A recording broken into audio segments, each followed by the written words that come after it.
5 ఏళ్లకు మునుపు ఒక కాన్ఫరెన్స్ పెట్టారు. కొంతమంది ఇక్కడ ఉండే ఆఫీసర్లకి, సీనియర్ ఆఫీసర్లకి అందరికీ జ్ఞాపకం ఉంటుంది. అదే ప్రజావేదికలో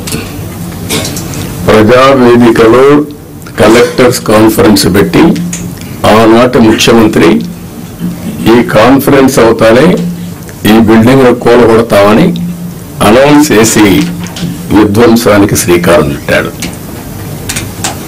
అక్కడ నుంచి 5 ఏళ్లు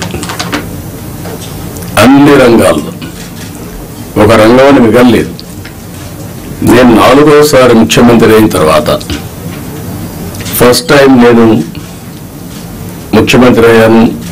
ఇబ్బందులు ఉన్నాయి, ఆర్థిక ఇబ్బందులు ఉన్నాయి, కానీ ఆఫీసర్లో మొరైల్ చాలా హైగా ఉంది. అప్పుడు ఆ రోజు జరిగింది కాస్తో కోస్తో ఇన్ఎఫిషియన్సీ, లేకపోతే కొంత కరప్షన్.